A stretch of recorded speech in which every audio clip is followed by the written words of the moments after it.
Ricardo Rafael, entrañabilísimo colega, periodista, escritor. No sé si felicitarte o reclamarte por este hijo de la guerra. Tengo un motivo para que me felicites. A ver. Que un periodista que he admirado toda mi vida hoy me entreviste sobre este libro es motivo para felicitarme. Así que te agradezco mucho la oportunidad. No me desarmes, tocayo, no me desarmes. Déjame Te he aprendido alguno que otro truco, querido. Porque este hijo de la guerra tuyo me ha conmovido profundamente. Ha sido para mí muy aleccionador.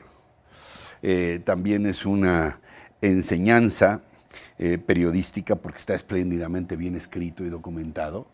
Nada más que el reclamo es porque a veces no está fácil de leer, Ricardo. A veces te remueve y te revuelve las entrañas. Estas descripciones que haces de los ritos de iniciación de los Zetas. El hombre que está en un sarcófago siendo torturado hasta la locura, hasta el delirio. ¿Qué te llevó a meterte a esta profundidad, ahora sí que a esta profundidad en este tema? Mira, déjame decirte que lo que obtuve en ese viaje, que es un viaje muy largo por el infierno, sí fueron experiencias muy duras y en efecto la intención es entregarle al lector pues parte de eso que yo sentí. O sea, yo logré, déjame utilizar la palabra, empatizar con ese mundo desquiciado de la violencia, empatizar al punto de poder entender algunas de las cosas más íntimas que la provocan. Y este es un texto que lo que hace es trasvasar, pasarle al lector parte, incluso matizada, literalizada, es decir, donde utilizo la literatura para que no sea tan duro el golpe, y con el ánimo de entregar un poco conciencia, no del macrocosmos de la violencia, de eso se ha escrito mucho.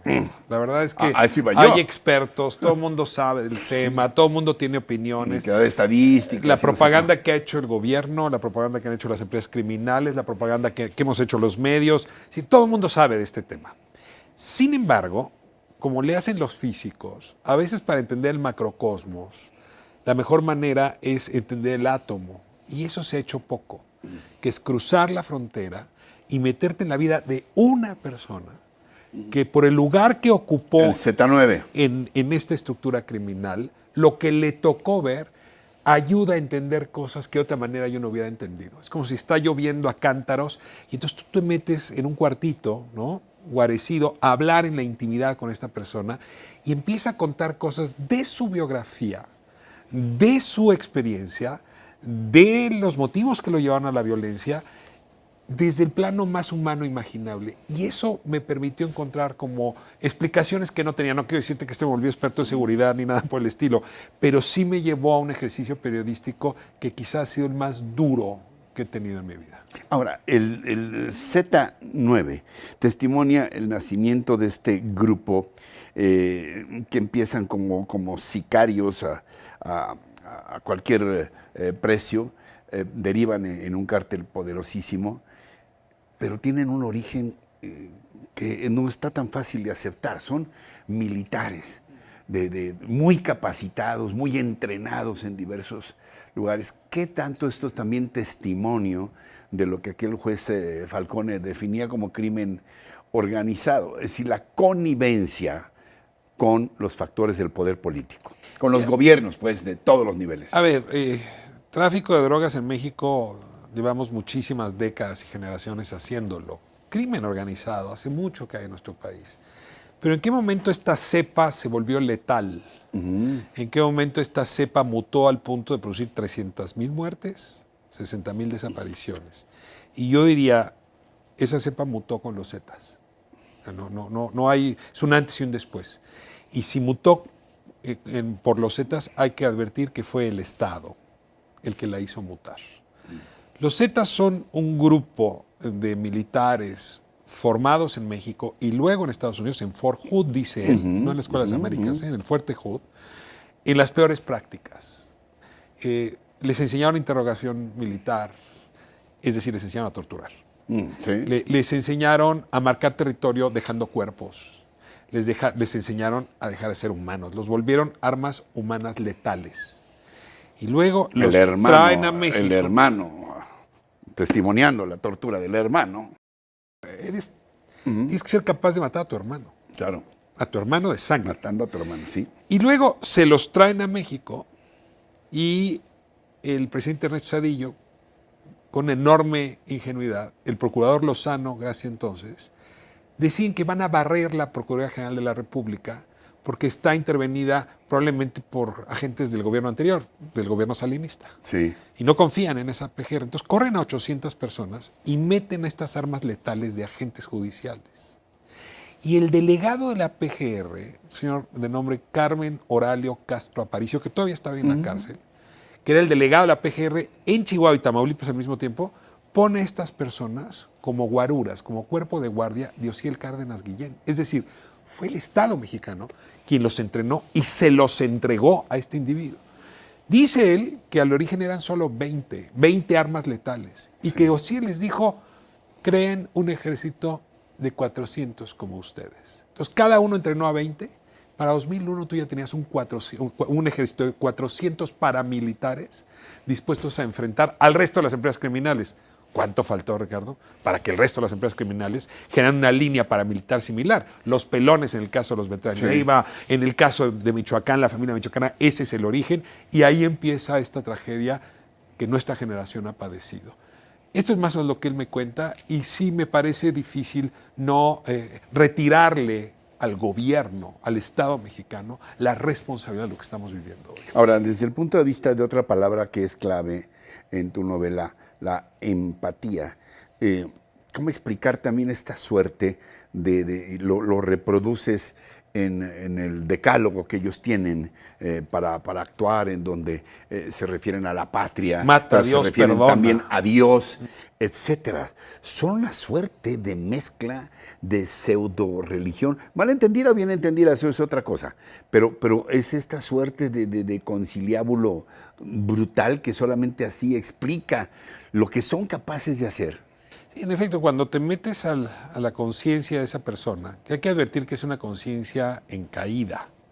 Si tú lo cuentas hace un momento cuando me preguntabas, o sea, en el momento en que él sufre la tortura y sufre cosas indecibles, que peores o similares a las que él mismo había perpetrado, hay un cambio en él muy serio. Y entonces es desde esta voz del ave que va cayendo que puede contarme estas historias.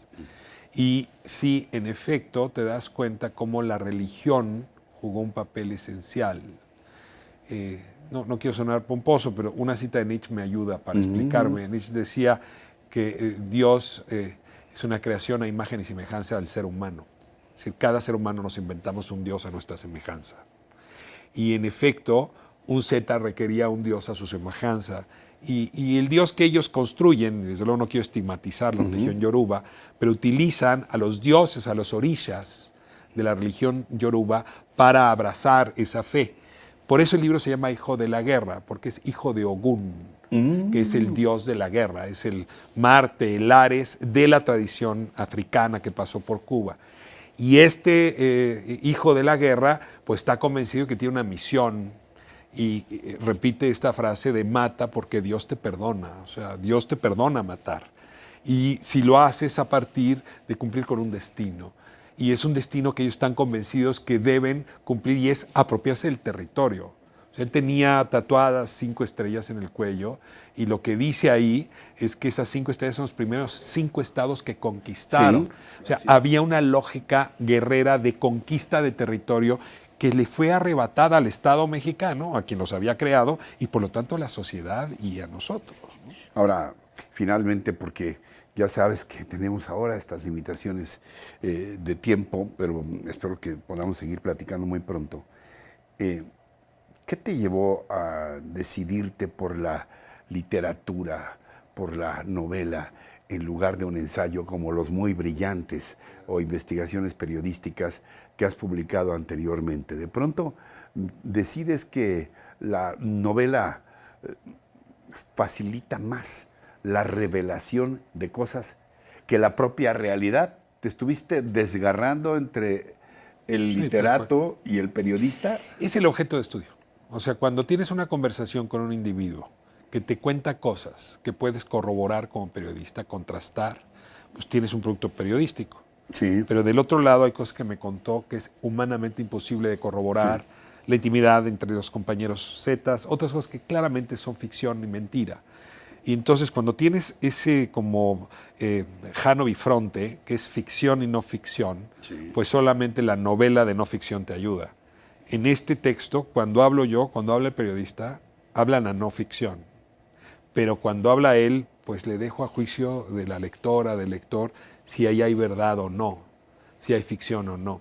Entonces, por eso es un híbrido, por eso es una novela contada por el Z9 y completada por la no ficción, por el periodismo que yo pongo en el libro.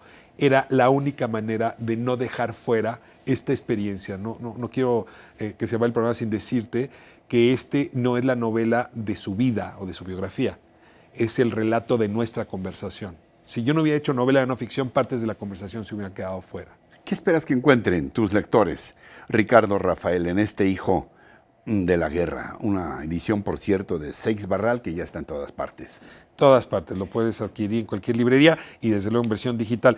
Mira, es un libro que proporciona conciencia de la época que nos está tocando vivir. Una conciencia que es cruda, pero como bien sabe Eva y después lo supo Adán, una vez que adquieres conciencia, es decir, que te entrega el árbol del bien y del mal la manzana, ni modo, hay que abandonar el paraíso, hay que parir con dolor, hay que traer pan con el dolor, y con el sufrimiento y el trabajo.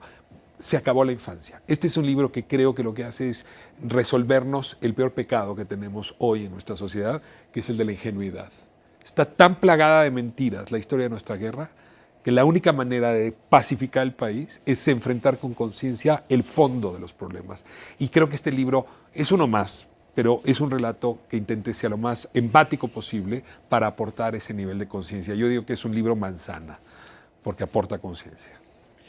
Yo lo único que puedo agregar y concluir es que, de verdad, si queremos comprender las raíces más profundas y oscuras del fenómeno de la criminalidad, de los cárteles y de los sicarios que están perpetrando crímenes prácticamente todos los días en este país, es indispensable leer Hijo de la Guerra, de este gran periodista y ahora novelista también, Ricardo Rafael, que además de todo está espléndidamente bien escrito, y yo diría que en muchos momentos, a pesar de lo que dice, en la forma bellamente escrita también. Ricardo, te agradezco tanto. Gracias, Ricardo, como siempre. Gracias. Un honor. Gracias.